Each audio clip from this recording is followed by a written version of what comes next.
শুভেন্দুর CA challenge Mamata বন্দ্যোপাধ্যায়কে। সিএতে কারণ নাগরিকত্ব গেলে পদত্যাগ করব, সবার নাগরিকত্ব থাকলে আপনি পদত্যাগ করবেন। নন্দীগ্রাম থেকে তৃণমূল নেত্রীকে চ্যালেঞ্জ ছুড়ে দিয়েছেন বিরোধী দলনেতা শুভেন্দু অধিকারী। আপনাদের জানিয়ে রাখবো, শুভেন্দু অধিকারী এবার সিএতে কারণ নাগরিকত্ব গেলে পদত্যাগ করব এমনটাই সরাসরি তৃণমূল সুপ্রিমো মমতা বন্দ্যোপাধ্যায়কে নিশানা করেছেন। আমরা দেখেছি সোমবার থেকে দেশ জুড়ে সিএ লাগু হওয়ার পর থেকে শাসক দল তৃণমূল কংগ্রেস তারা যেরকম অবস্থান স্পষ্ট করেছে, কোনোভাবেই সিএ মানা হবে না। এবং মুখ্যমন্ত্রী মমতা বন্দ্যোপাধ্যায় তিনিও বারংবার সরব হয়েছেন। কি বলেছেন আজ শুভেন্দু অধিকারী, নন্দীগ্রাম থেকে শোনাবো। একটা লোকের নাগরিকত্ব গেলে আমার এমএলএ সিট থেকে রেজিগনেশনটা নিয়ে যাবেন। আমার চ্যালেঞ্জ মমতা ব্যানার্জি নিতে পারবেন? একটা লোকের নাগরিকত্ব যদি না যায় আপনি রেজিগনেশন দিতে পারবেন তো? একটা লোকের নাগরিকত্ব গেলে আমার এমএলএ সিট থেকে রেজিগনেশনটা নিয়ে যাবেন। আমার চ্যালেঞ্জ মমতা ব্যানার্জি নিতে পারবেন? একটা লোকের নাগরিকত্ব যদি না যায় আপনি রেজিগনেশন দিতে পারবেন? শুভেন্দু অধিকারী সিএ চ্যালেঞ্জ মুখ্যমন্ত্রী মমতা বন্দ্যোপাধ্যায়কে।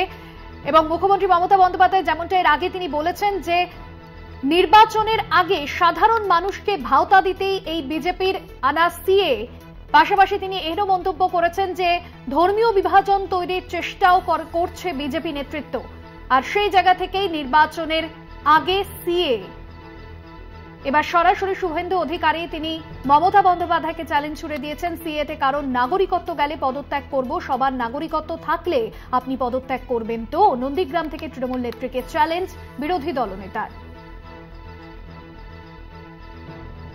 দেশ জুড়ে সিএ লাগু হওয়ার পর থেকেই শাসক দল তৃণমূল কংগ্রেস তাদের অবস্থান স্পষ্ট করেছে, সিএ কোনোভাবেই মানা হবে না।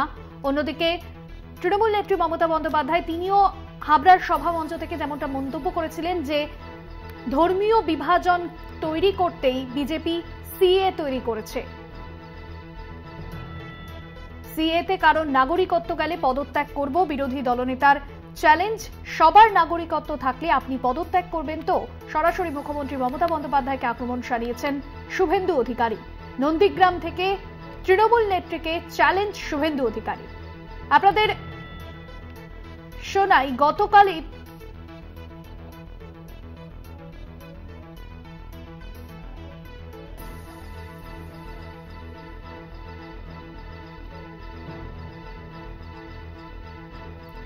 বিজেপি বিধায়করা কি তাদের পদ ছেড়ে দেবেন? গতকাল কুণাল ঘোষ এ বিষয়ে কি বলেছিলেন শোনাবো। বিজেপির জনপ্রতিনিধি যারা মনে করবেন যে সিএ তে তারা আবেদন করবেন, যারা সিএ সমর্থক জনপ্রতিনিধি, তিনি যদি সিএ সমর্থক হন এবং সিএ তে আবেদন করেন, তাহলে হয় তিনি ইস্তফা দিন, নইলে বিধানসভা স্পিকার তাদের অবিলম্বে খারিজ করুন। কারণ ভারতবর্ষের নাগরিক নয়, কি করে বিধানসভায় থাকবে? ভারতবর্ষের নাগরিক নয়, লোকসভায় যাবে কেন? সিএ তে নাগরিকত্ব পেতে গেলে প্রথমে আপনাকে ডিক্লেয়ার করতে হবে আপনি ভারতবর্ষের নাগরিক নন। মুখ্যমন্ত্রী তো সেটা বারবার বোঝাচ্ছেন যে নাগরিক যদি না হন তাহলে সরকারের যে পরিষেবা, সরকারের যে উন্নয়ন, এগুলো থেকে আপনি বাদ চলে যাবেন। আমি তার আরেকটু আগের কথা বলছি, মুখ্যমন্ত্রীর যে পথটা দেখিয়ে মানুষকে ভাবতে বলছেন, বিজেপির নেতারা, ভারতীয় জনতা পার্টির নেতারা যারা সিএ নিয়ে নাচছেন, তাদের মধ্যে যারা সিএ তে নাগরিকত্বের আবেদন করবেন, সেই মুহূর্তে তিনি স্বীকার করে নিচ্ছেন যে তিনি ভারতবর্ষের নাগরিক নন।